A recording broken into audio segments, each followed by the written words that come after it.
J'ai hésité quand ils m'ont offert le poste de manager de nuit à McDo. Ça faisait déjà 6 mois que je travaillais là, mais j'étais de jour. Je travaillais rarement jusqu'en fin de journée, et j'avais parlé avec quelques collègues qui étaient du soir. Ils avaient tous dit qu'ils n'avaient pas une seconde de repos, car il manquait de personnel, et qu'à cette heure-ci, les clients étaient exécrables. Je me suis dit que c'était pour ça qu'ils n'arrivaient pas à trouver un manager. En 6 mois, il y en avait eu 4, et chacun d'entre eux avait démissionné soudainement. Le dernier en question s'appelait Jesse. Avant ça, il travaillait dans l'après-midi, et il venait toujours complètement défoncé. Il venait si souvent dans cet état que c'était devenu une normalité.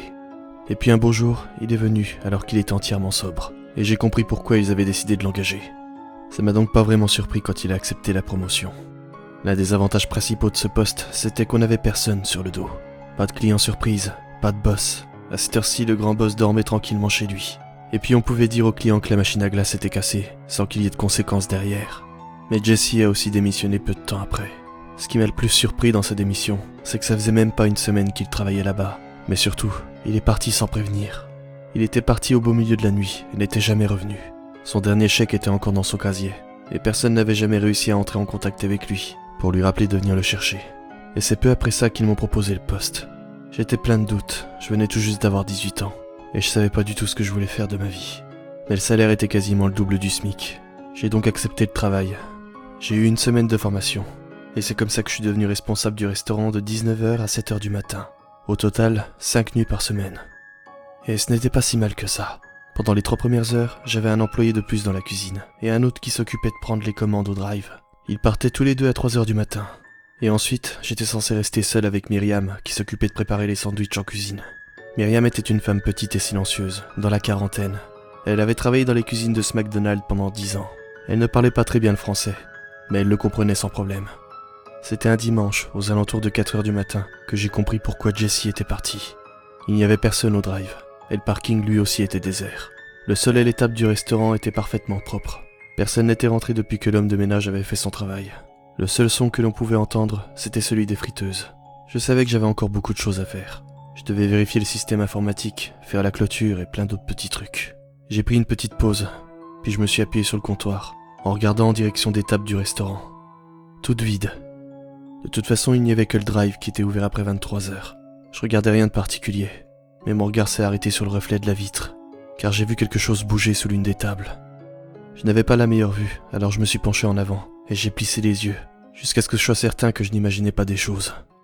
Ce que je voyais bouger, c'était les jambes d'une petite fille. Elles étaient tendues horizontalement, directement sous la table. Elle portait des chaussures blanches, ses jambes étaient nues, mais je n'arrivais pas à discerner le reste.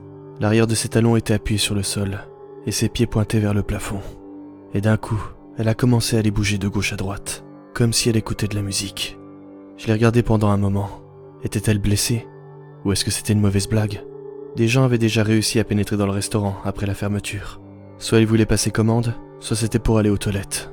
Mais ce que je voyais là était très bizarre. Généralement, ils avançaient directement vers le comptoir. Et moi, je leur disais « Désolé, mais vous n'avez pas le droit d'être là, le restaurant est fermé. » Et dans la majorité du temps, ils s'en allaient sans poser de problème. « Hé !» ai-je crié. « Le restaurant est fermé !» Ma voix résonnait à travers la salle. Et dès que la fillette a entendu mon cri, ses jambes se sont immobilisées. Et elles sont restées comme ça pendant un moment.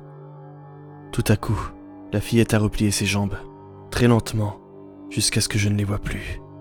Je me suis dit qu'elle se relevait, et je m'attendais à la voir apparaître. Mais ça n'a pas été le cas. J'ai crié à nouveau. « Je sais que tu es là !» Rien ne s'est passé. J'ai soupiré, j'ai retiré le casque du drive et j'ai marché en direction des tables. Elle allait devant me confronter, qu'elle le veuille ou non. Quand je suis arrivé au niveau de la table, j'ai vu qu'il n'y avait personne en dessous. J'ai regardé sous toutes les autres tables, mais il n'y avait personne non plus. J'ai alors balayé l'intégralité du restaurant des yeux, et à part Myriam, qui était dans la cuisine, c'était complètement vide. Je suis resté là, debout, pendant un moment. J'étais comme paralysé. Après un petit instant, j'ai repris mes esprits, et je suis retourné en direction du comptoir. J'essayais de ne pas me souvenir que j'avais imaginé une paire de jambes qui bougeait sous une table pendant plusieurs minutes. Je me disais que je n'étais pas en train de devenir fou, mais que j'étais juste fatigué. J'ai remis le casque, et après avoir vérifié que personne n'était au drive, j'ai vérifié toutes les portes pour voir si elles étaient bien verrouillées. Et elles l'étaient toutes. S'il y avait bien eu une petite fille qui se cachait dans ce restaurant, ça voulait dire que ça faisait au moins 5 heures qu'elle était là. C'était impossible. J'ai souri à cette idée. On l'aurait déjà remarqué depuis bien longtemps. J'ai rebalayé le restaurant du regard alors que j'étais retourné au comptoir. et je me suis figé. Car dans le reflet de la vitre, je pouvais désormais y voir une chaussure blanche qui était posée sur le sol. Mais cette fois-ci, aucune paire de jambes y était attachée. Il n'y avait personne sous la table.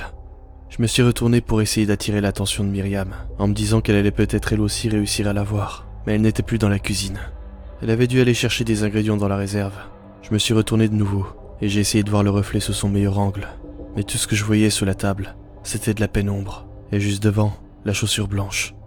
Mais quelques secondes après, j'ai vu une petite main pâle sortir de la pénombre et attraper la chaussure pour la ramener silencieusement sous la table. J'ai retenu ma respiration, et j'ai regardé fixement le reflet dans la vitre, pendant ce qui m'a semblé être une éternité. J'attendais que quelque chose d'autre apparaisse, pour me confirmer que ce n'était pas une hallucination. Je ne sais même pas combien de temps ça m'a pris à réaliser que le téléphone était en train de sonner. J'ai entendu Myriam m'appeler du bureau. Quand je me suis retourné, j'ai vu qu'elle marchait dans ma direction, avec le téléphone sans fil. J'ai jeté un dernier regard vers le reflet dans la vitre, et j'ai pris le téléphone. Le fait de rien y voir m'a permis de me relaxer. Je me suis murmuré quelque chose à moi-même. Du style, il est tard, tu es fatigué, tu ne deviens pas fou. Et puis j'ai remercié Myriam, et j'ai répondu à l'appel. Je m'attendais à rien de particulier. En général, à cette heure-ci, c'était soit une erreur, soit des enfants qui s'amusaient à faire des blagues, soit des gens qui voulaient vérifier qu'on était bien ouvert toute la nuit. Et quand j'ai entendu la voix de la personne à l'autre bout du fil, j'ai su que ce n'était aucun de ces trois cas-là. Allô? Aidez-moi s'il vous plaît. Je vous en supplie. La voix douce et tremblante d'une fillette s'élevait du combiné. Une fillette. Mes yeux se sont redirigés vers la vitre. « Qui est-ce » Je suis coincée. a-t-elle dit. Cette fois-ci, je voyais rien de bizarre sous la table. Je suis coincée sous la table. Où est-ce que tu es ? Dans ma tête, je savais exactement où elle se trouvait. Aidez-moi à sortir de là. A-t-elle continué, comme si elle ne m'avait pas entendu. Je suis coincée. Je peux pas sortir. J'en avais la chair de poule. Avant tout ça, le reflet était flou. Mais à présent, bizarrement, j'y voyais parfaitement clair. Exactement comme dans un miroir. Mais dans le reflet, il n'y avait rien qui sortait de l'ordinaire. Plus rien ne bougeait de dessous la table. Mais la voix au téléphone continuait de me supplier. Je vous en supplie, monsieur. Ça fait vraiment longtemps que je suis bloquée ici. J'ai failli raccrocher le téléphone à ce moment précis. Si ça avait été le cas, j'aurais pu me dire que rien de tout ça ne s'était passé. Et si le téléphone avait sonné de nouveau, je n'aurais tout simplement pas répondu. Mais ce n'était pas le genre de choses qu'on pouvait ignorer comme ça.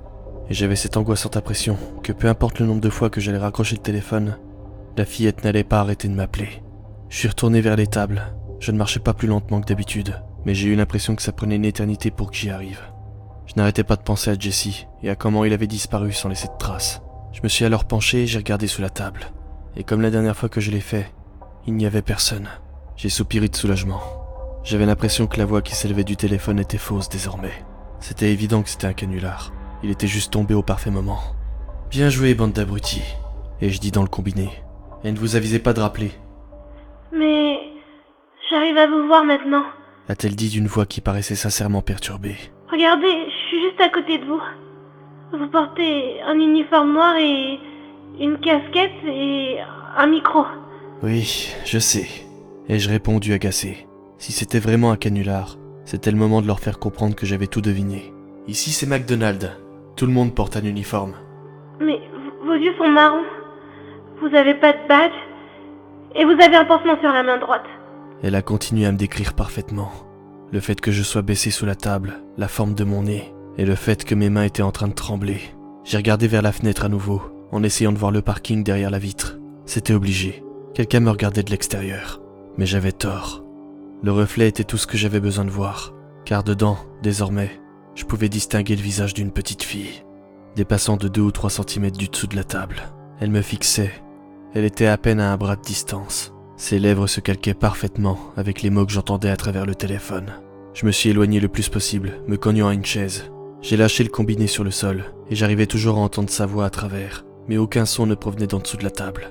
Elle était toujours dans le reflet, parfaitement visible, me regardant avec de grands yeux noirs. Elle continue à parler, mais elle n'a pas essayé de se rapprocher de moi.